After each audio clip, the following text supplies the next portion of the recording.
Welcome back, everyone, to the Hutber and Desa show. It is week 3 or 4, and we do have 2 quality topics and then a third, more vague, hobby-related topic. So, enjoy the intro.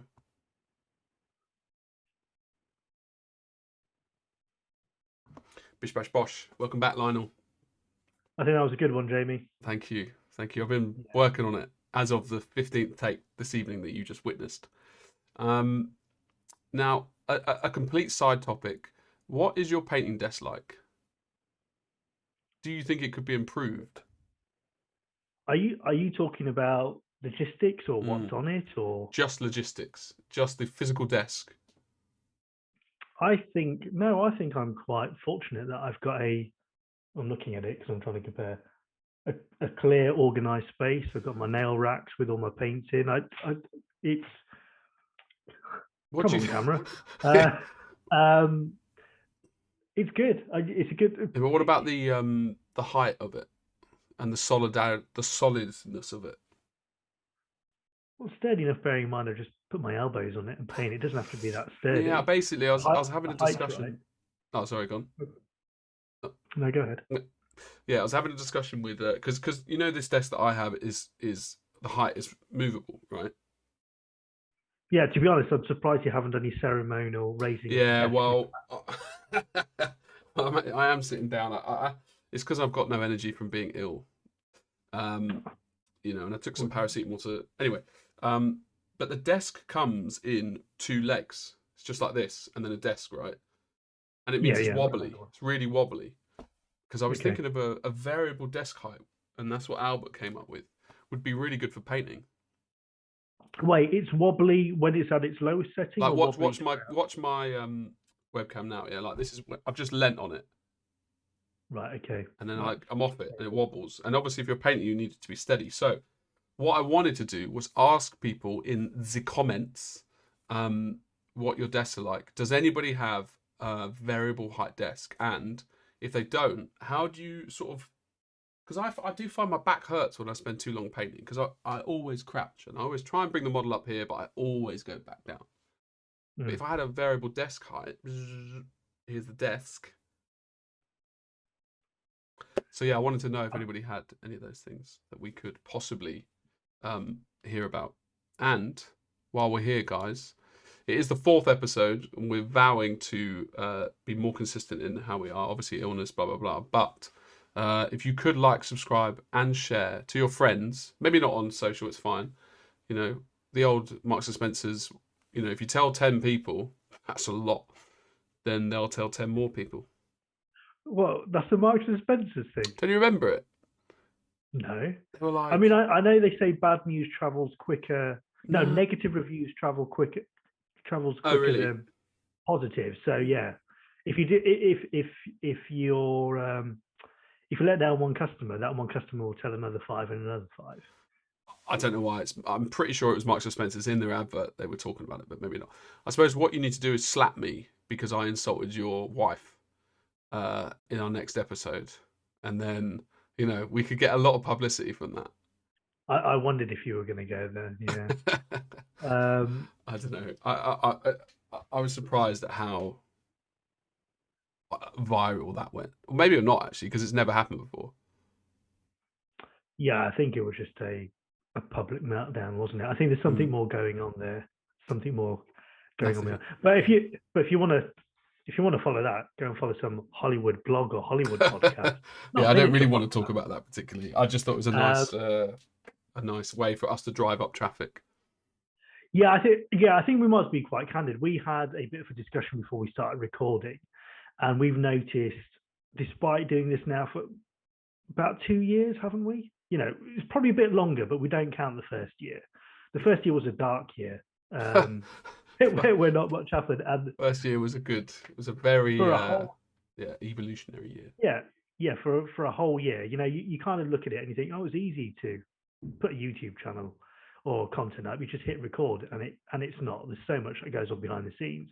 So that first year was a lot of learning, particularly with me as a technophobe and Jamie trying to carry me through. But the last 2 years, we've not really seen growth, have we? It's kind of, and it's difficult to find growth on YouTube because it's one of those things that if you're popular, you get the algorithms affected and you become more and more popular. But if you're not, you don't.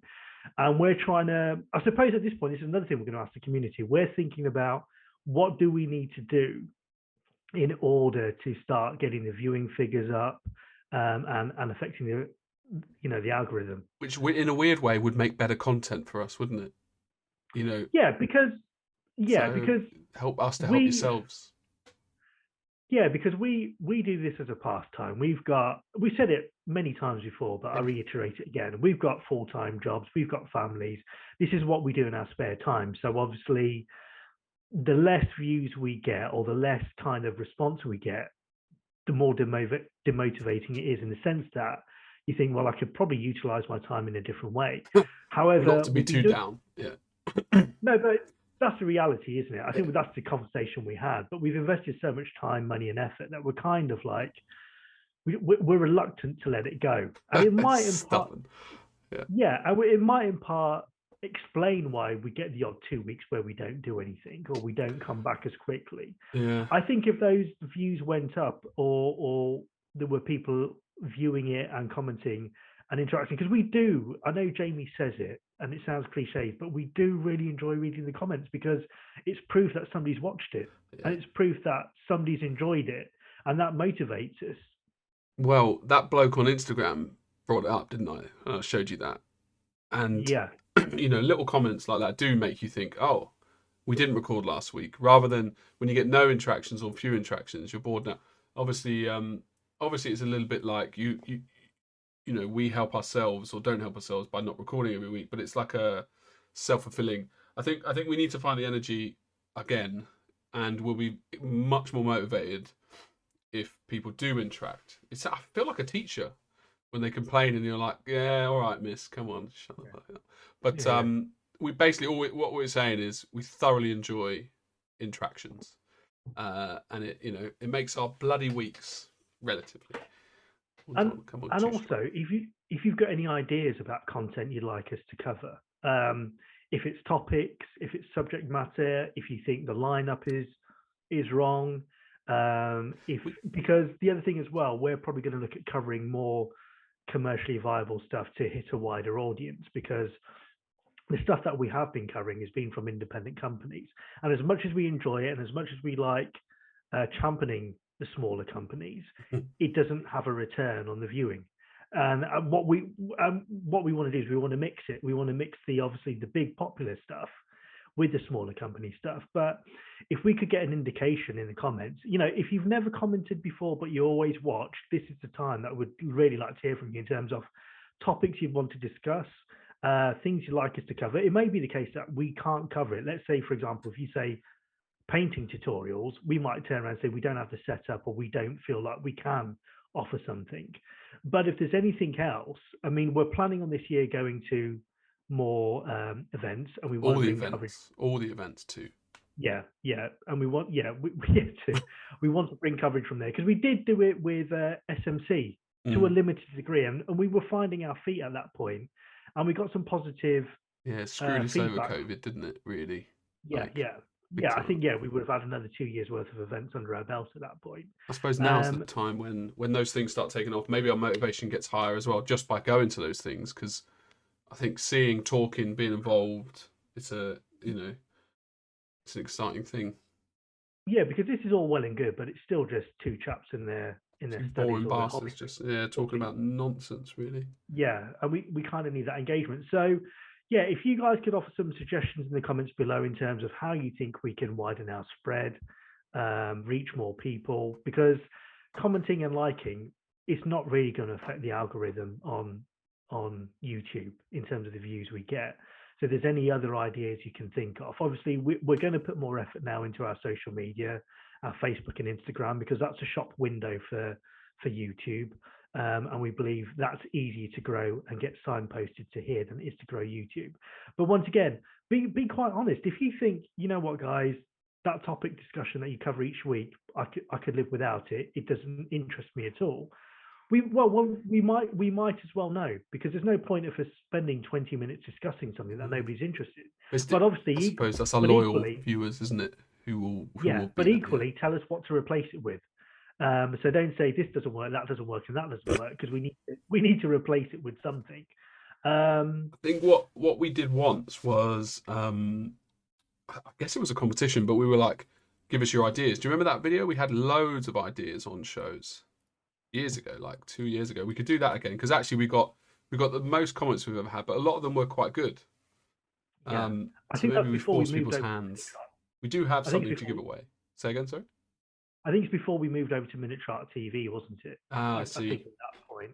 Yeah. So, yeah. So we're looking to you for ideas actually and suggestions, because um, discussing it here with just me and Jamie, it's very difficult to know. I mean, in some ways, it's surprising that we still get 300 people viewing the show, because when we started off, we were getting 20, 50 views, weren't we? And we were surprised by that. But I think given the time we've invested in it now, we kind of had a discussion like, we either stop doing it or we do it properly. This kind of Yeah, I suppose that's the yeah. this halfway house where we're Mr. Average doesn't work Yeah, anymore we for the don't, amount of yeah. time we put in it.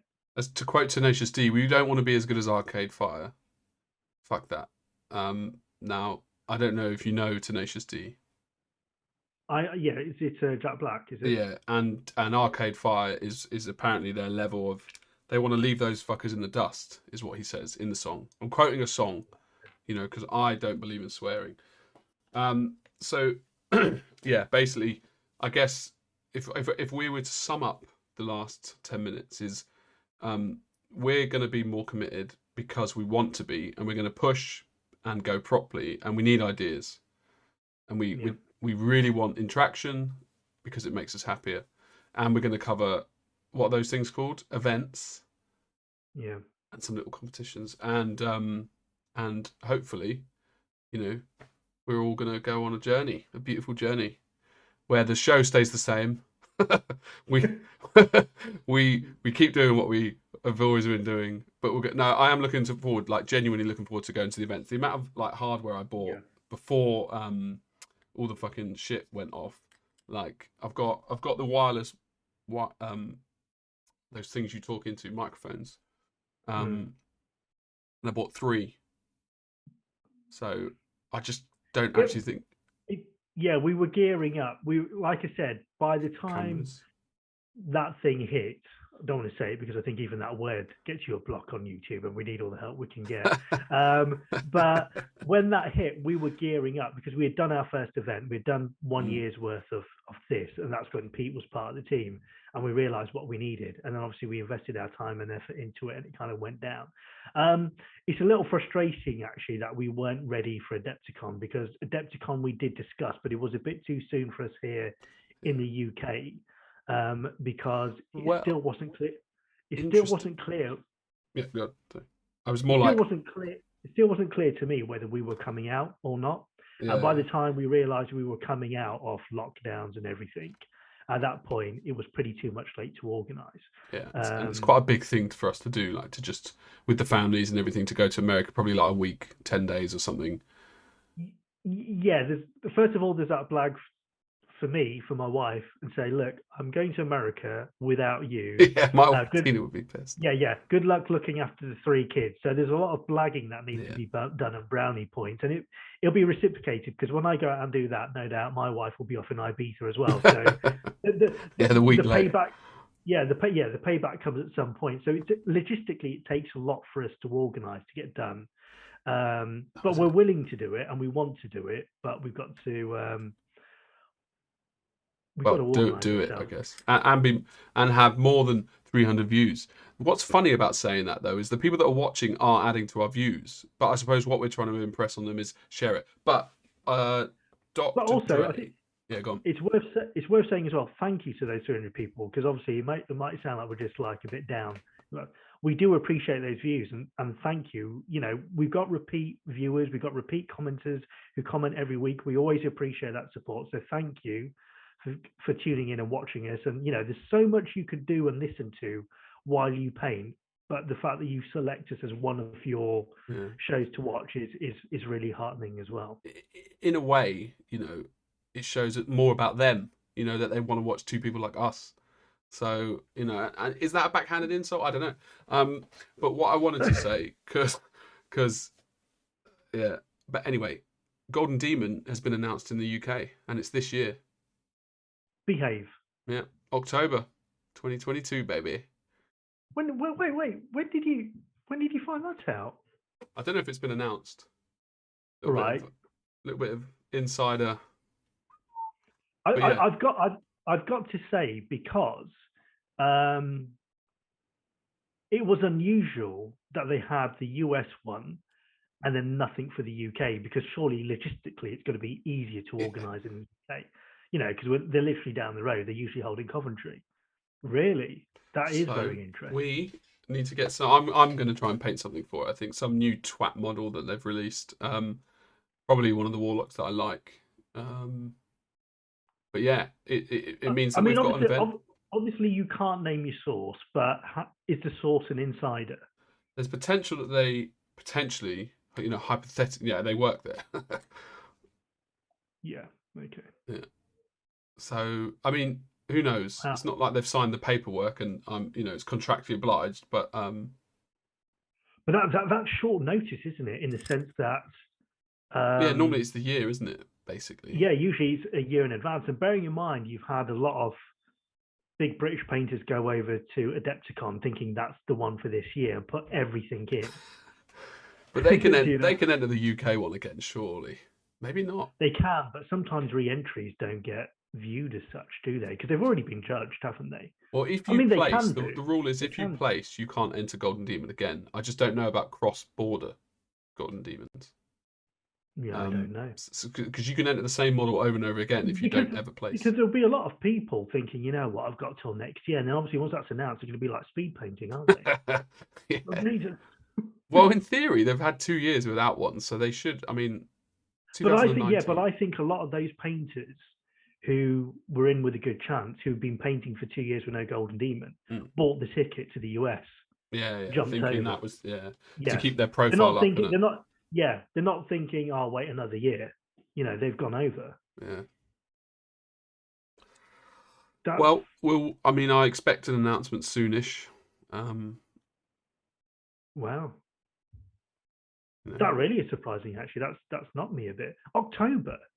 Yeah, 2022. I hope it doesn't clash with Monty. Is Monty in October? I thought it was November. It depends. It moves. I think it's like the week. It's usually, I don't know. Oh, that's interesting, Jamie. Controversy. Which would you rather go to? Monty, right? Oh, Monty, yeah, because I've never been to Monty, or I've been to Golden Demon, and there's that sense of I can always get to UK Golden Demon. Whereas Monty takes a bit more to organise. And in terms of if I want to put something in, Monty is an open competition, isn't it? So you're only competing against yourself, really. Yeah, whereas Golden Demon, it's like it's a nice day out. That's about as far as it gets, isn't it? I mean, sometimes non-professionals win. But they don't win gold, do they? No, yeah, but it depends what you mean by non-professionals, because the UK guys who've gone over and brought back trophies from Adepticon this year are all seasoned Demon winners. Okay, so some of them aren't professionals. Some of them don't have a company or something like that, but they've been entering Golden Demon. Their names are familiar to me, and I'm not. I mean, to you, they will be very familiar because you love Golden Demon and you follow all the statistics and stuff. But even to me, as somebody who doesn't follow it that closely, names anyway. I follow pieces, I don't follow names. Yeah. There are names that I think I recognise that name. So these aren't like average Joes. These are guys who are experienced. They've already got 6 trophies. Yeah. From former years. It's kind of, they know what the formula is. They know what's expected. It's like shooting fish in a barrel for some of them. Yeah. I mean, we could be those guys in 20 years, Lionel. Sorry? We could be those guys in 20 years. Anybody could be those guys in 20 years if you put the time in. Yeah, we don't. If you put the time and energy and effort in, yeah, of course, anybody could be anything, Jamie. That's what we're led to believe. I suppose, yeah. Now, I mean, now that you've opened my eyes, yeah. I mean, yeah, it's true. I wanted it quite a while ago, and now it's not No, one of you my really top. want it. Yeah, I don't really want it as much. You really want it though, don't you? I mean, don't get me wrong. Everybody, I think anybody, even the people who proclaim that, oh, I'm not that bothered about Games Workshop and Golden Demon, secretly would love a demon. Yeah, well, they changed the. But I know for you, because obviously you're building a website on it. You follow the statistics. You like the old classic. I mean, you're painting up your Eldar in the old classic style. Yeah, but that's where the issue starts. I would like you to win a demon because I think it would be good for you. Thank you. No, well, I've got some issues with the demons. Is they've changed the trophy, so now I actually want to win it a lot less. Less? I think it looks better, doesn't it? The design. I mean, you're talking to someone who likes. I think the design's awful. As in, I think that I don't understand why it's shiny. I don't like that. Yeah, but you like old Hammer as well, so you've got no. Yeah, but do you like the shininess? Don't you think it's a bit too shiny? Trophies have to be shiny, Jamie. It's all about. It's even called winning the shiny. It's just like it's got to be shiny. Yeah, but it looks now like a cheap plastic Oscar that you get when you know those like knockoff Oscars you get, right? It looks like that, and that's just like, and the base. Yeah, but the beautiful thing about it is, if you win one, you're not good at painting. You can just repaint it to the style you want anyway, Jamie. I suppose I could dry brush it. That is true, but I don't want to have to do that to my. Can you imagine if you won a demon and you repainted it or dry brushed it? I would. I think I would. That fucking piece of shit. No, okay. I'll tell you what. I liked that the old ones were like resin sort of casts. Yeah. And they were painted, and now they've got a manufacturer to make their golden demons that I like. Yeah. So that is one really big thing. But no, what made me want to win it a lot less was when like the veneer of magic got sort of destroyed for me, when I realised that only models they sell now win, basically, and only models in a really specific way. Like the fact that last 2019's Golden Demon Open category, a staff member won, which is fine, because if it's the best, it's the best. Well, that's the only category the staff can enter. Yeah, right. But it was the fact that there, in my opinion, there were scratch-built models that were painted better and sculpted better, but a standard miniature 38mm in an extreme GW way, rather than, as it were, the best model. So I think what I'd like them to do is just come out and be like, look, we really like hard edges highlighted, and we really like tight blends, because there were. But they don't need to, they don't need to say that, because you see the results and you know that. Yeah, and that's what I'm saying. When I realised that, I loved it less. I was less excited to win a Golden Demon, is what I'm saying. From when I used to pore over in like 1999, the open category was someone had built a staff with a ball, and you could see in the ball, and they had like these manuscripts, and it was like it encouraged creativity. I did see that. So that's all, Lionel. You know. You know what I discovered, and I say only recently. When I say only recently, I mean since coming back to painting as an adult, is I used to believe when I opened up the White Dwarfs that they were average gamers who were winning Golden Demon. And they're like, wow, they can paint so well. You know, how can they paint like that? And it's only when you come into this side of it and you paint yourself and you meet the winners that you realise that, one, for a start, they're all adult men. So 16, do you know what I mean? Yeah. 16-year-olds opening. I used to open it up at 16, 17 and think, oh wow, these kids are, these guys. You just assume like natural talent, sort of. You just assume everybody's like you. So you assume because you're doing it at 18, everybody else is 18, and then you realise the guys who are winning are like 35, 40. They've been doing it for 20 years. Takes the magic out of it a bit. It's like a kid bullying a kid or beating a child at football or something. Yeah. It's one of the. I suppose it's my naivety that I didn't realise. And there's another aspect to it now as well, which has only happened in the last recent years. Is like you said, the professionals. Yeah. And the professionals are people who do box art, who make a living from it, who produce. It does feel like cheating, actually. who've got Obviously not. It's not cheating. Like, but, yeah.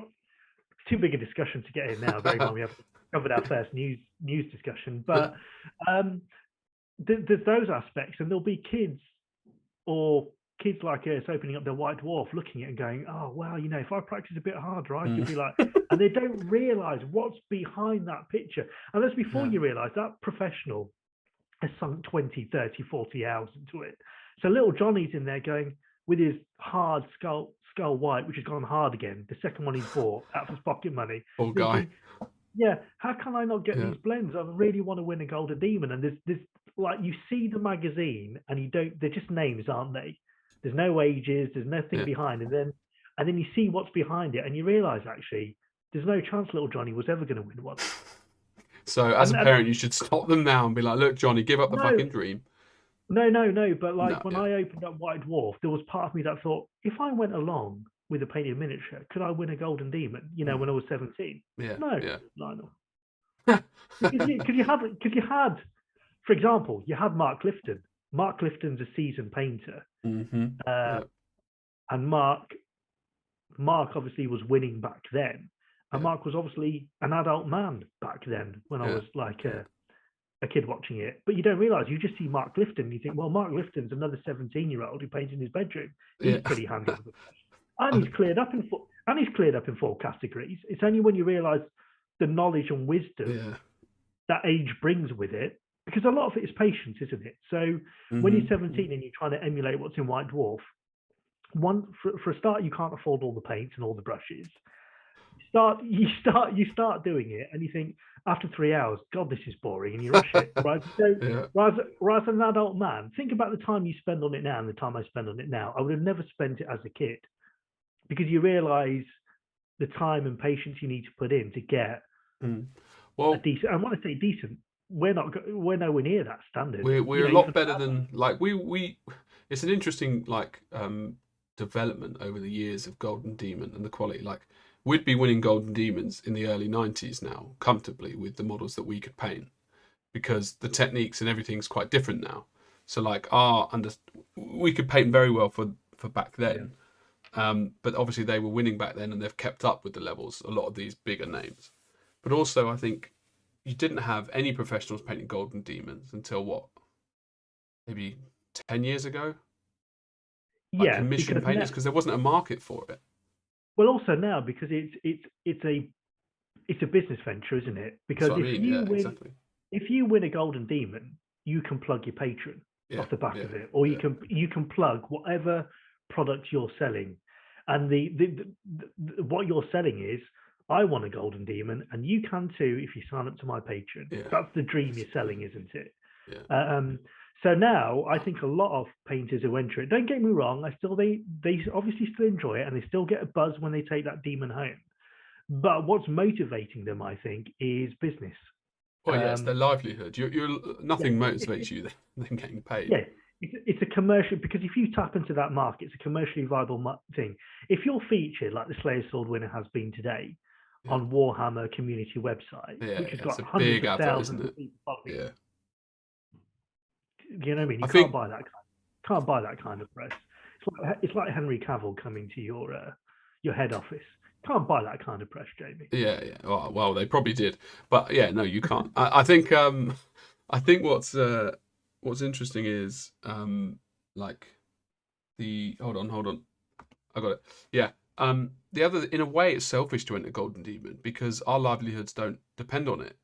And if the people whose livelihood depends on it, we're sort of undercutting them in a way. It's a bit harsh. Imagine someone came into you, right, and somehow, like, your job was anybody in the public could do it, but the best person gets it. But someone's going to take a chance on the cheaper guy. And, I'm just saying, we're selfish, Lionel. We shouldn't enter. Yeah. I don't think any of them are losing any sleep at the prospect of us trying to enter. They're nice guys. And two, we can't. I suppose that's the other aspect of it, as you alluded to. We can't really compete with them.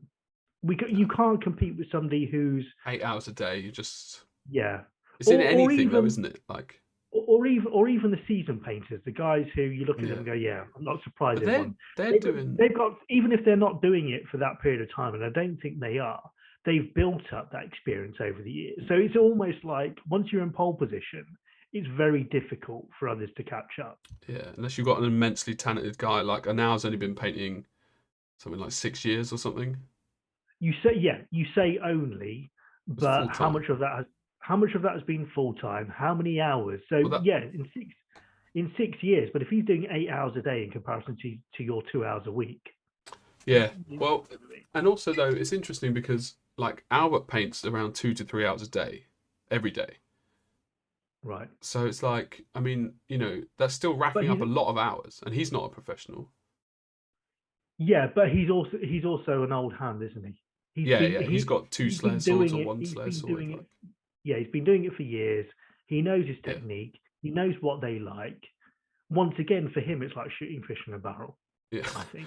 Well, I don't even think he needs to come with his A game. He can do 70% and stick it in a category like duel or diorama and go, yeah, that's me. I think what's interesting is he'll only do 100%, which is different from most people.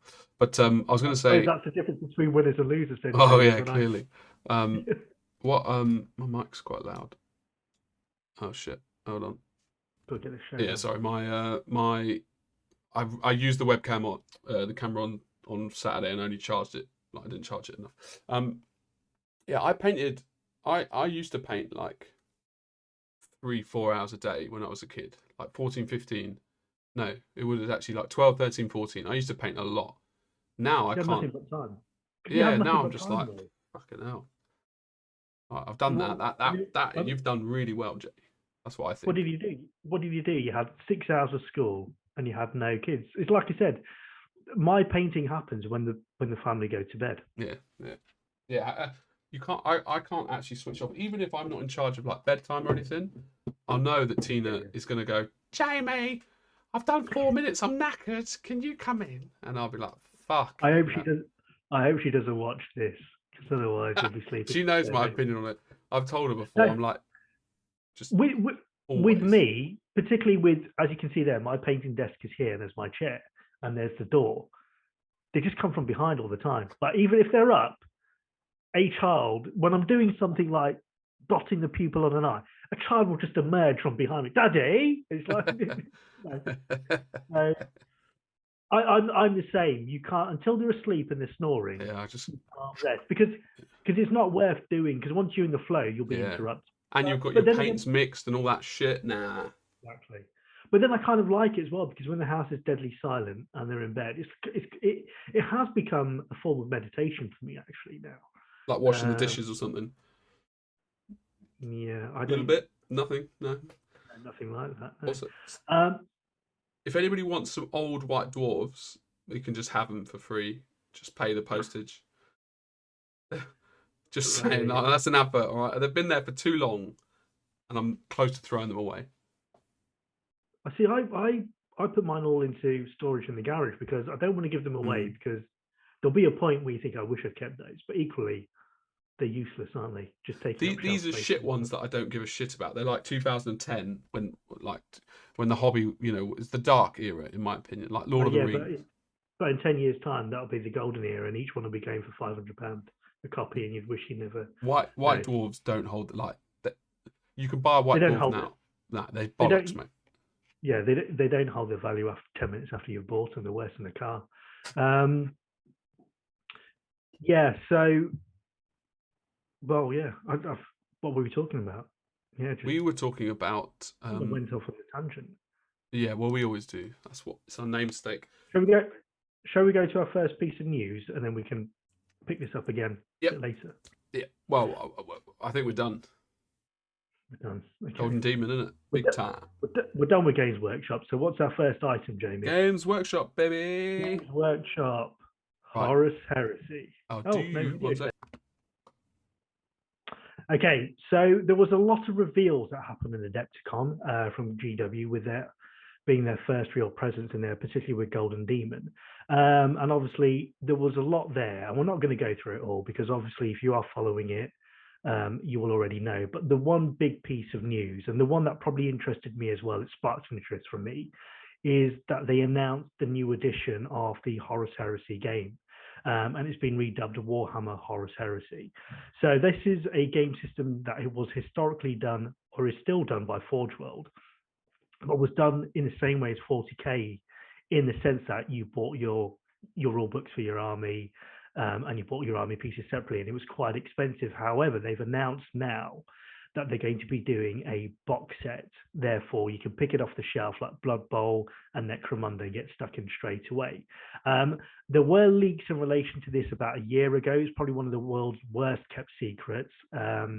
And people were wondering when it was going to be coming, but we've had some more information. And what they did do is they showed it off with a impressive trailer, which I've already watched, I'll be honest, more than once, because I think it is very impressive, and it really does get your juices flowing in terms of getting involved in Horus Heresy, and it has piqued my interest. But I know you haven't watched it at all, Jamie, so it'd be interesting to see what your take on it is. In particular, what it could mean in terms of in-house animation going forward, bearing in mind my understanding is that this has been done in-house, like the Space Marine trailer we saw a couple of weeks ago. And is this a TV show, or is this just a thing for the game? No, it's just a trailer for the game. Right, so it's just a promotion for the announcement of the Horus Heresy game, which has been redubbed. And then we've had 2 sneak peeks of 2 miniatures coming in the box, which we can look at afterwards. But honestly, it's a very impressive piece of footage. I mean, I don't like spoilers, but I'll be the judge of that. Okay, Lionel. Okay. All right. So I'm going to talk during. I'll pause it. Yeah. Okay, that's a good start. That's the logo.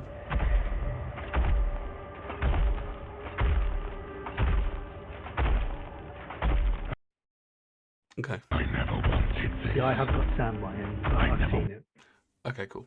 He says, "I've never wanted this," or something. Yeah, I've seen it a few times. I know. Yeah. Wanted to unleash my legions.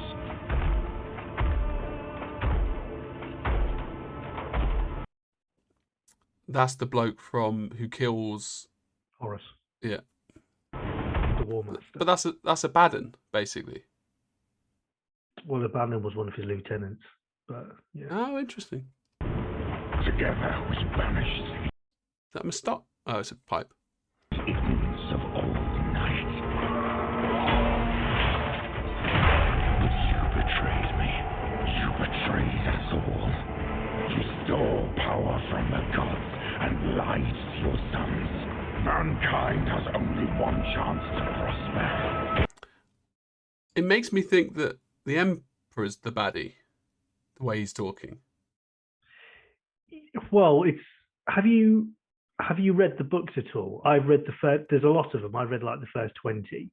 The reason they're so good is because you can see it from both sides of the story. For you to be able to believe that they would turn from the Emperor, you have to believe their cause. And the bad guys, so to speak, are very well written in the Horus Heresy book. So, yeah, and that's the way they see it. They see that they've been betrayed by the Emperor. Because it sounds like the Emperor's a bad man right now. Okay. If you will not seize it, then I will. That's quite a cool scene. Yeah. That is quite a cool scene. It's very good. So let it be more.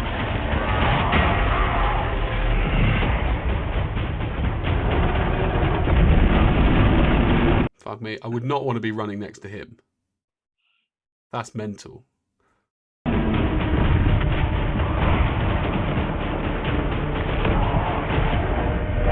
the skies of terror to the galactic rim.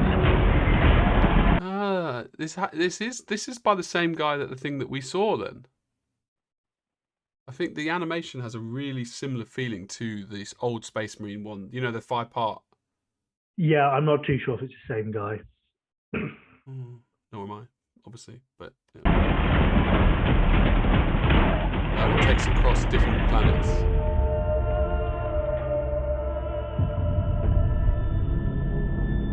Let the seas boil.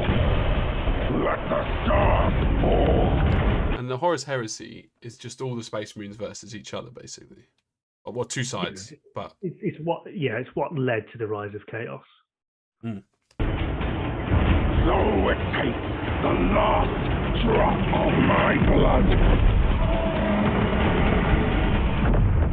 I will see the galaxy freed once more. And if I cannot save it from your failure, Father, then let the galaxy burn. And that's for a board game. No, it's basically like 40k essentially, but it's Horus Heresy area, and it's designed. Well, the old game was designed. The old system was designed for veterans in the sense that it was meant to be a more in some ways, it was more slimmed down because you effectively had marine on marine action, but also it was more complicated. It was aimed at veterans, people who had a lot of disposable income.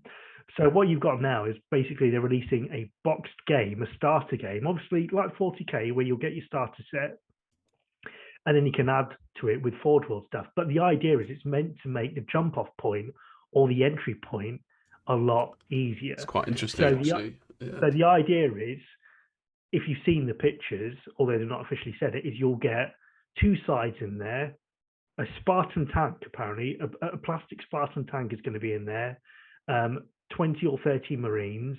We're going to find out soon because they've said it's going to be released in May. 2 characters, and the idea is you buy that box set and you've got enough to start painting up in your Legion colours and start the game, and obviously you'll get the rule book in there as well. So scrolling down, what they've done is they've shown off some of the new models. However, what is interesting here and what people are speculating, and I think I can see as well, if you go back up to that first guy, Jamie, is the original game, Horus Heresy, was all in the old scale, pre-Primaris. What we've got here is it looks like they've been embiggened. So we don't know whether they're going to be Primaris scale, because obviously the law is that Primaris Marines are meant to be bigger than old scale Marines anyway. However, and I know I'm going to get a dissenting view from you here anyway. However, since the Primaris have come out, the old scale Marines have really dated, as far as I'm concerned. They look very old. They look very old fashioned. But what people are saying here is, and I think it is the case, particularly if you look at his legs, this Marine, although old in style, looks bigger. Yeah, the proportions are better. The legs were always really, really small. Like, and I think, I know it's silly, but I think that's something that's piqued my interest in it, because now that the scales are better, I'm more inclined. And if the entry point for the box is okay, there is a community where I play locally who have got a big following already for it, so I might jump in on it and get started. So yeah, he's been shown off, and then further down they've shown another model, which is, I believe, a Praetor, which is a captain, or what they call captains in the Horus Heresy era. We saw him having a fight just a minute ago, didn't we? Yeah.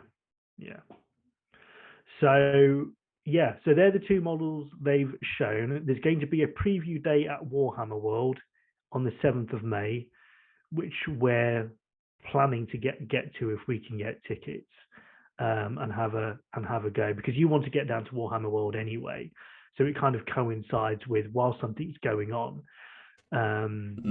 Because for me, I don't think there's enough to do at Warhammer World to justify 2 days. But if you're coming down from London, and also I've seen it so many times, because it's literally half an hour from where I live. I get overexposed to it to the point where I take it for granted. So if we're lucky enough to get tickets for that, then we will go along and comment on it. You can't record in Warhammer World, so we won't be able to give any footage or anything. So they say. That. Don't worry, Lionel. I understand what you're saying. Can't record. Yeah, if you've been there, it's quite. I took photos of models in Warhammer World, though. Yeah, you're allowed to take photos, but you're not allowed to take video. Yeah, okay. Okay. But that being said, though, there might be a change because what they've said is there are going to be community members there who aren't officially part of Games Workshop, who will be there as well as part of the event, covering the event. So they might be a bit more relaxed now about people recording, and they seem to have changed their stance in terms of how they collaborate, how strict they are in terms of sharing stuff. Yeah. So we can always ask permission and see whether we can. If we can't, we can't, and we'll have to cover it some other way through photos. But if we can get tickets and we can go there, then we'll cover that as well, and we'll bring you some news. But the Horus Heresy community is very loyal, a bit like the Blood Bowl community. If the game goes through peaks and troughs, they're there through thick and thin, and they've always supported it. So the fact that this has been announced now, and it looks like new models, a new system, the buzz is very high for this. The anticipation is very high. There's a lot of excitement in relation. It's an interesting concept of a new game. I suppose it's. Yeah. Has there been a Horus Heresy game before? Yeah. Oh, so, okay. but the entry point wasn't easy. You had to buy a hardback rule book, the rule book for your system, and then you'd have to buy the models from scratch. There was no jump off point. So like 40k, you had Dark Imperium and whatnot. With Age of Sigmar, you got your starter box with Blood Bowl. Horus Heresy was always designed to be a veteran game for the big boys who kind of did that with their cash. And I think they realize now if they can have a starter box as a jump off point, it makes get more people involved. Yeah, and I think it got to the point as well where the rules were a bit intimidating, where there were that many rule books you needed in order to play the game. Yeah. It was just becoming a barrier. And although the veterans loved it and the veterans knew how it worked, I don't think many people wanted to jump into it because it become a bit too cumbersome. Yeah, well, that's like me with 40k. Yeah. Basically, yeah. And I think the other reason why it appeals as well is because although they're going to have their own separate little rules, it's still Marine versus Marine. So you kind of know what the stat line is, don't you? Whereas with 40k, there's so many different races and so many different rules. Special rules and all that kind of gibbons. Yeah, it's impossible to be competitive with it if you want to be, because you can't know all the rules inside out, right? Yeah. This one doesn't. And like I said, I read the first 20 or so books, but I stopped after that. The background and the story to the Horus Heresy is fantastic. It really is. It's the best lore that Games Workshop have ever written. Except for Elder, but yeah. Oh, you mean in book form? Yeah, in book form. And it borrows very heavily from myth and legend already in terms of the cultures of each. It borrows from, Vikings and whatnot. Yeah, mythology. There's a lot of Bible references in terms of fallen sons and betraying the emperor, and there's a lot there where they've borrowed from popular culture already and woven it very effectively into this story. And it is still, for me, the best story or the best narrative that GW do. It is really. Maybe if I read them, I'd actually like them more. Yeah, and I think. Without seeing it, it's just Marines fighting Marines, but it's so much more than that. And I think and I think the other thing as well, what it does raise for me is this is a fairly involved trailer for the announcement of a game that they've produced in-house. You now realise they can probably produce some pretty decent feature films if they wanted. Yeah, well, I think in a weird way, watching that and him bang on about his dad and how upset he was, made me think if a big production house like a HBO or something got it, there's enough background there that you could produce a lot of seasons which have a lot of mystery and building up and all that. You could, but I suppose if they're producing that in-house now, it makes sense for them to keep it on Warhammer Plus to bring. Yeah, I mean, but then again, like elsewhere. I guess I can't imagine. It's true, Warhammer Plus is I forgot about that. But like, if you did have a huge company like that want to make a £300 film or a £500 million film, £300 million film, or like dump 500 million on a series or something, it's going to help their brand a lot more than Warhammer Plus could ever. Because Warhammer Plus, no one outside of Warhammer is ever going to subscribe to it. Yeah, there is. Yeah, there is that. I suppose. Yeah, But, you're right. yeah. The other thing as well is they also released about a week ago a really involved piece of CGI. It was so Right. close to TV. I was thinking someone CGI stole some of stuff.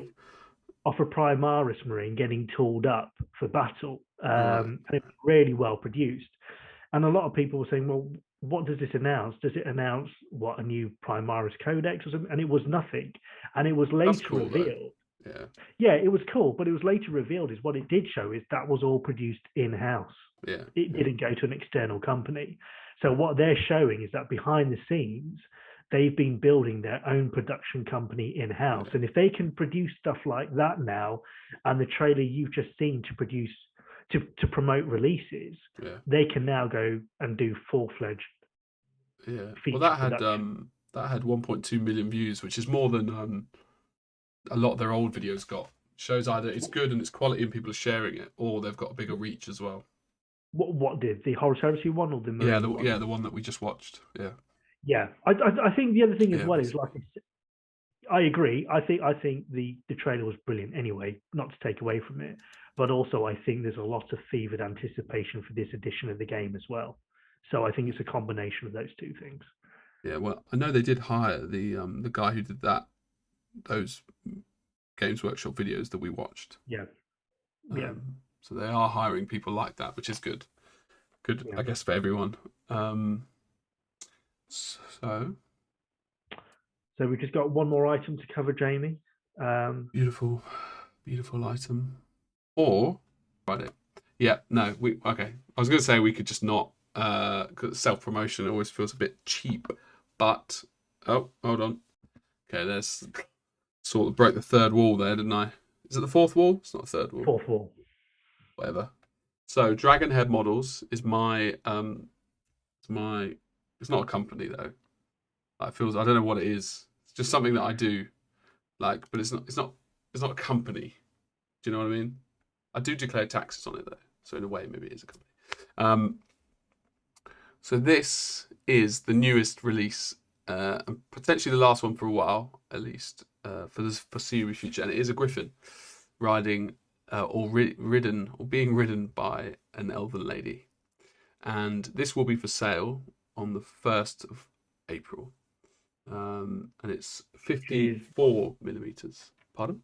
It's 1st of April is what, this Friday? It's this Friday, yeah. So when are we going to go out with the video? Friday. This will go out on Friday, so it should be live now. Timely, very timely. There's only 42 that I've got available at the moment. Anything after that will be pre-order, basically, or back order, or whatever you want to call it.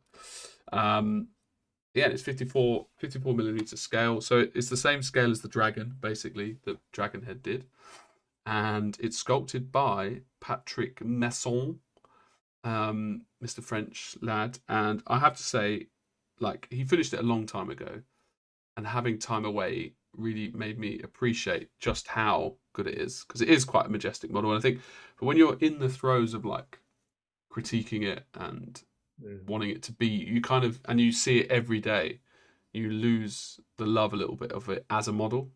Becomes much more like a thing. But now looking at it now, I'm can see it more as a fan. I am impressed with it again, which is weird because I was doing it. It sounds like I'm tooting my own horn, but yeah, I mean, I think it's good, and yeah, basically, it's a griffin with an elf, and that's I think it's an amazing piece, and now you've shared it in various groups with other friends, and the feedback has been, very positive in terms of particularly the griffin, the expression and the movement and the poise he's managed to capture. It's a very, very good piece.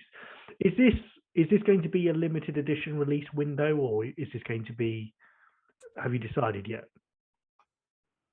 Because you have moved to a limited edition window with your other releases. Yeah, but I didn't. I still haven't officially released the goblins. Okay. Which is weird. I think it's because my Instagram got deleted. I kind of took a big break from so like the last like 3 months or something. I've not, and obviously I've got the goblins delivered then. Well, I really wanted to do the whole 48 hours, 72 hours. You buy it and then it's gone. Yeah.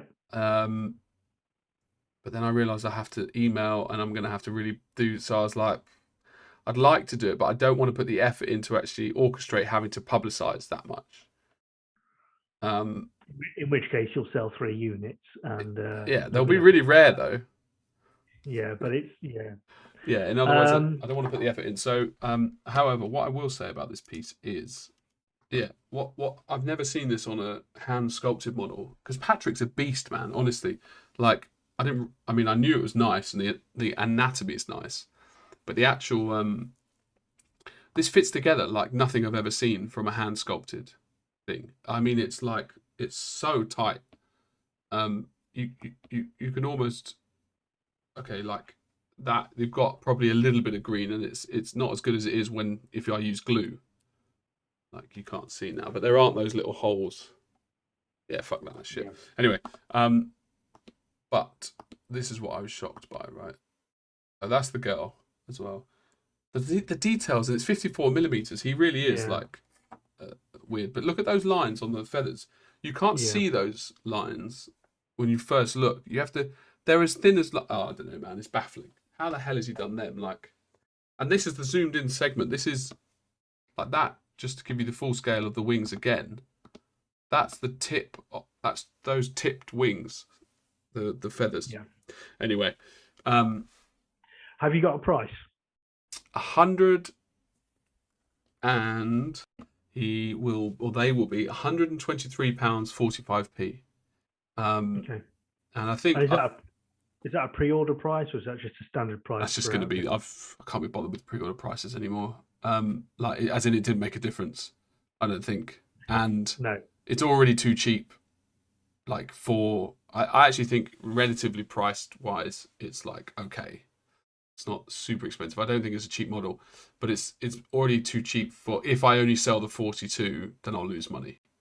But obviously, if I sell past that, if I do get some back orders, then it will start sort of making money that I can do more things past that. But you will be able to buy this in a bundle with the dragon that is limited edition now, basically. So I'm going to throw up a bundle. So if you've got a Age of Sigmar army or Warhammer army, the riders are probably going to be out of scale, but the creatures would be a great addition to have something mounted on. I think you could easily convert, truthfully, like this, because you've only got a small backpack and it cuts off really cleanly here. Yeah. And the other guy, but both of the riders are loose on the dragon in this. So, yep. That is it. That's the release, and I'm glad that it's over and done and ready, because it does look cool. Caster? Pardon? Who's your caster? Who cast it up? Cyprian. Right. Which is why it's so good. But I don't know how I'm gonna like. Have you ever painted feathers? No. Why? I'm like I painted my dragon. So David Aroba's going to do my box art. All right, I was going to say, I didn't want to say just in case you went, no, Lyle, I'm not going to do any box art. But it's all right. So you've got a box artist.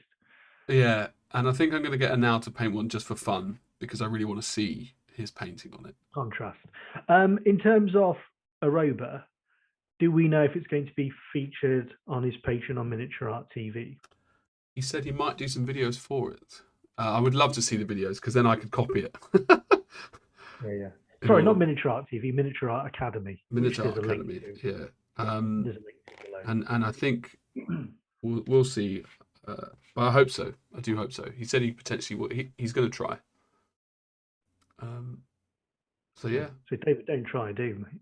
There is no try. Yeah, just do it. I won't pay you otherwise. Okay. There was something else I was going to say, and it's completely slipped my mind in relation to it. The other thing about it as well is that Jamie's already alluded to. Unfortunately, the Dragonhead Instagram got taken down. So he's gone from having nearly, 1,500? You had quite a decent following, didn't you? Considering how much effort you put into it, which was nothing. You had a decent following. but it's now gone back down to 200 or so. So once again, if you were following him or you're interested, we'll put a link below. Follow his Instagram again because he's trying to build up that following. But however, I'm going to see if I can convince him behind the scenes to give away one of these. And the only way you're going to find out is if you're following Mini Matter's Instagram and Dragon Head Instagram, because that's where we're going to advertise it. It's not going to be a giveaway in one of these YouTube channels. So if you want to be in a chance with me with winning one, if I can convince him to spare one and let it go, then you need to follow both those Instagram accounts, which there are links below, so that you can see when that prize we can goes definitely live. do that. I mean, the more people that have it, the more happier I'm going to be. Or relatively, because otherwise you'd be like, well, just make it 20 quid then. So the more people that can have it, and for a good cause, likes and subscribes and follows. Yeah, I don't think you can say a good cause with everything that's going on in the world. I don't think you can say it's for a good cause. It's for a selfish cause. But yeah, so essentially, what you potentially could win there is £120 model sent out to you. And cost aside, it is a very, very nice piece. I've yet to see it myself in the flesh, but I've obviously seen a number of photos and have seen the concept art and what it's gone through to get to that stage, and it is a very good piece. It's all on Patrick and the concept artist, really. Yeah, he has Who's done your concept artist? Zora. She is from it's an Asian country. Okay. Yeah. All right. Well, what we'll do Malaysia. Okay. When this video goes live, I'll tag them anyway. I'll find out what their Instagram accounts are, and I'll tag them in the release as well. Yeah. Yep. Those talented bastards, eh? That's it. Rounds us out, Jamie. That's it. 2 news items and discussion topic. Done. Bang on the hour, that was. 1 hour, 1 minute, 33 seconds. There you go. So hopefully we'll be back in a fortnight's time. Or actually maybe a bit sooner if what we're planning on doing happens, which I'm hoping it will do. Yeah. It sounds a bit, I don't want to say just in case it doesn't happen, then it's like let down for everyone. Yeah. But equally, I don't want to be too elusive about it because people are expecting amazing things, and it probably be like, I don't think it's going to be that good. Yeah, we'll done it. But yeah, potentially we might have a release next week. If not, we'll be back to our fortnightly release in 2 weeks' time. Yep. And